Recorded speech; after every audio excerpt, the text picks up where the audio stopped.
Leo. Welcome to Pandora Astrology's monthly horoscope for April of 2022. We are the astrologers of Pandora Astrology. I'm Jamie Kale Miller. I'm in Berkeley, California. I'm Julia Mijas in San Francisco, California. Well, Leo, this month's horoscope focuses on intimacy, debt management, and also freedom and growth, which may seem like a contradiction with you caught in the middle. If you want more attention on these topics in your own life, a look at your chart in a more personal way, then you can find links for the natal and transit reading if you want to focus on finances, or the lifelong love reading if you would rather focus on relationships. And you'll find those in the YouTube description below. Well, I want to begin with the moons of this month, and I have three to report. The first one is the final moon of March, which happened on the 31st, and therefore we're still reverberating with it here at the beginning of the month. This is a new moon in Aries, which falls in your ninth house. This is a house of growth and expansion. It's a house of meaning. It's a house of promotion, marketing, sales, also broadcasting. And a new moon signifies new beginnings. This one falls in Aries, and we're calling it honest words, clear intentions. And so there's a very big theme of communication mixed in with this moon. And that's because Mercury is right here hanging out with the moon and the sun. And so communicating your truth is important to do, and it can really be an exercise in growth when this happens in your ninth house. The second moon I want to tell you about is happening about 2 weeks later on the full moon of April 16th. And this one falls in your third house, also a domain of communication, opposite the sun, still here in your ninth house.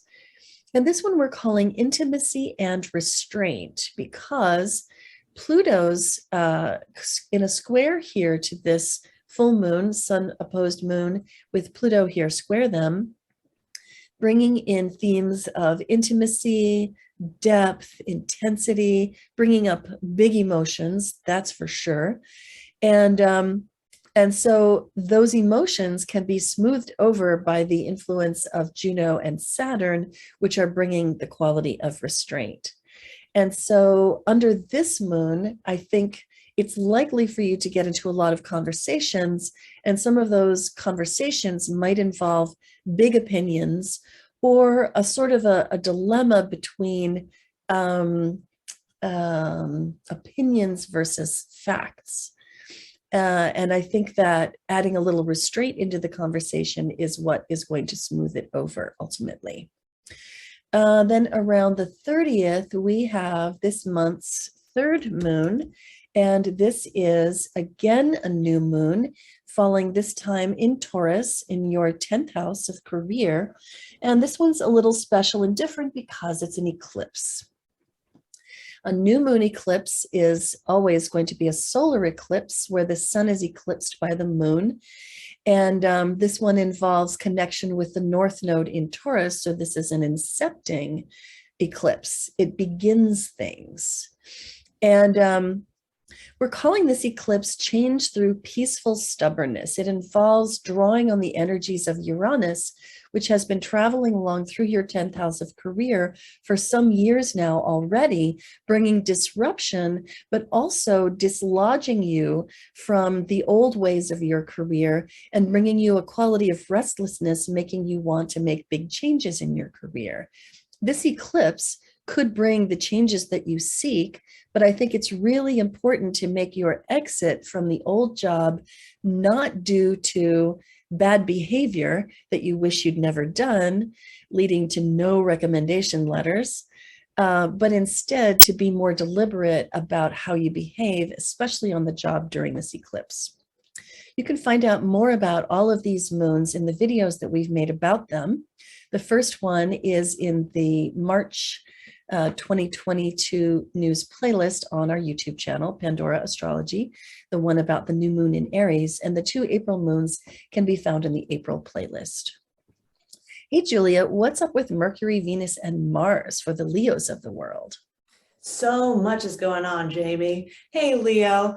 There is a lot of activity going on, especially with Mercury this month, because Mercury is moving so super fast in the sky that it's actually hitting 3 different houses of yours this month. So really fast. And when Mercury is going this fast, it generally can feel like we're in the exact opposite of a retrograde season, because when retrograde happens, Mercury slows down and moves backwards and tends to create issues around Mercury-related things.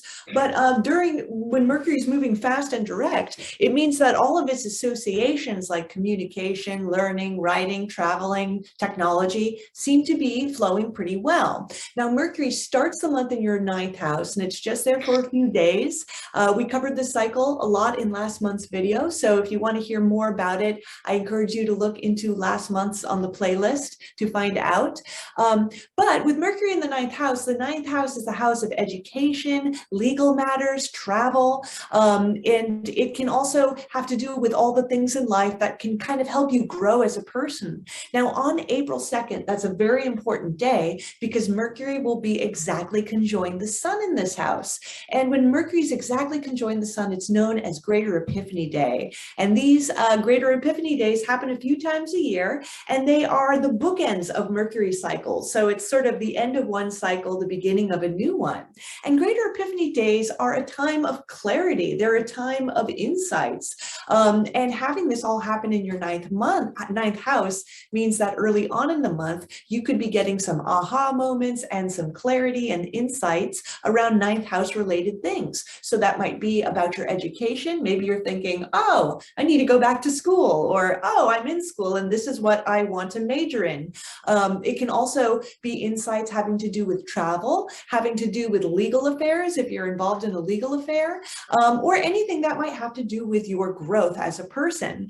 Then on April 10th, Mercury is going to go into your 10th house of career, and he's going to stay there for 19 days. So that's the longest he's staying in any house this month for you because he's moving so fast. And when Mercury's in the 10th house is your career. It also represents your public reputation as well as authority figures in your life. So with Mercury in the 10th, you might notice that there's an increase of communication with authority figures. Maybe they're your parents, maybe they're your boss, maybe they're your teacher, but that there's just more communication with authority figures. It's also a time where your mind might be very preoccupied with your job or even your reputation, you know, what other people think of you on a grander scale. Mercury in the 10th can be a great transit if you need to use your voice in any sort of public way, like public speaking, or you broadcast yourself on social media. Could be a good time for that. Then on April 29th, Mercury moves into your 11th house of friends, and we're going to really cover that transit in a lot of depth in next month's video because it's only here for just a couple of days at the end. So stay tuned to hear more about that. Then Venus, everyone's favorite because she's the planet of beauty and relationships, and pleasure too. Venus starts the month in your 7th house of partnership. So for the first 5 days of the month, it's going to be a wonderful time in your relationship, Leo. And if you're single, a nice time to kind of get out there and meet somebody new. Then by April 5th, Venus goes into your 8th house. This is the house of other people's money, meaning the money that you share with other people, which you have to pool together, like a joint credit card or an inheritance. And it can also have to do with the money that you share with banks. So if that's things like a loan, if you need a loan or taxes or mortgages, that's all 8th house too. And when Venus is in the 8th house, it can be a good time of having a little bit of pleasure and luck and even harmony in other people's money. So if you have difficult money conversations that you need to have, maybe with your parents, maybe you need to help your parents start thinking about planning an estate, maybe they're getting older, or maybe you need to have an honest conversation with your partner with money, this is a really good time for it because Venus is bringing some diplomacy and pleasure and even a little bit of harmony to all things money. So that's very nice. And Venus in the 8th can be, if you're in a relationship, a time of increased intimacy with your partner because it's such a psychological house. So you might be more willing to be vulnerable with your partner so you can gain greater intimacy, or even physical intimacy is definitely ruled by this house too. So that can also be fun. And then finally, I'll talk about Mars, which is the planet of action, it's activity. Wherever we have it is where we're expending lots of energy and where we're very driven. But Mars is a more challenging planet than, say, Venus, because Mars can sometimes be a bit competitive and a little bit conflict prone. So Mars starts in your 7th house this month for the first 14 days. So, you know, it's this month, you might not see eye to eye with your partner on everything this month. You guys had Venus in the 7th last month, so things started off pretty well. But, you know, by this month, you might see that, you know, maybe there are a little more disagreements than usual. Maybe you're starting to feel the differences between you and your partner. And sometimes it can be a little bit of a frustrating time. And if you're also looking to hire any consultants, it might be also a little bit of a challenging time for that as well. Then by the 14th, Mars moves into your 8th house of other people's money, where he's going to be joining Venus because she's already in there. So when Mars is in the 8th house, it's a time where we can feel very driven by 8th house things. Maybe we're feeling driven to make more money. The 8th house is also a house that has to do a lot with it has to do a lot with research, with investigation, with looking into mysteries and all things that are hidden. So you could also be feeling very driven to kind of get to the bottom of a matter and root out the truth of something. Maybe there's something in your life you're investigating or researching, and, you know, Mars can give you the energy to kind of get there. But, you know, and Venus is in there kind of sort of softening Mars's more conflict prone side. Just make sure you don't get a little bit too paranoid if you're going in and investigating something in your life, because sometimes the 8th house can get a little bit paranoid too. But for the most part, it can be a good transit for getting a lot of research done. Well, I want to talk about the transit of Juno, which has been moving along through your 7th house since February and is going to change houses this month. And Juno in the 7th house has probably been pretty darn nice. Probably done a lot to mitigate the discomfort of having Saturn passing along through your 7th house, which may have made you feel limited or restricted in your relationships, but Juno has been really nice here. If you want to know more about Juno in your 7th house, please check your February horoscope because I talked about it there.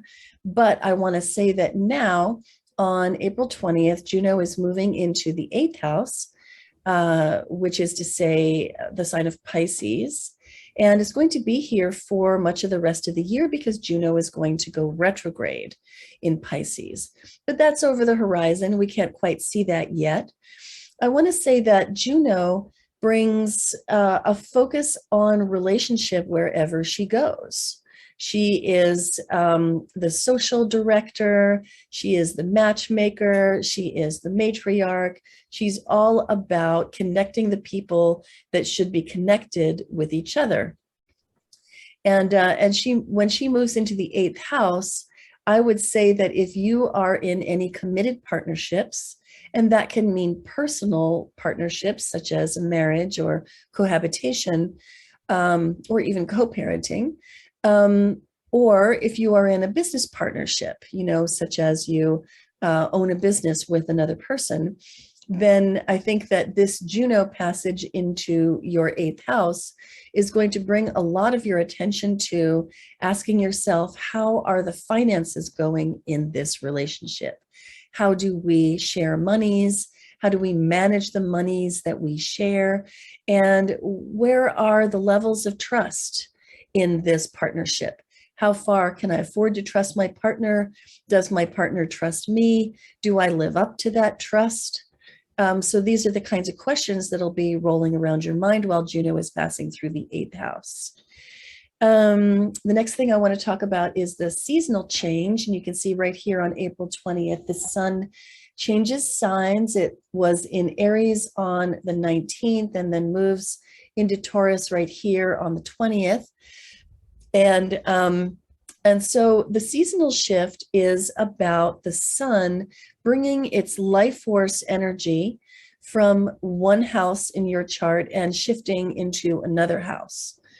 And wherever the sun brings that life force energy and starts a new season in a new house, that is a really good place for you to bring your high quality attention and for you to perhaps shine more brightly in that area.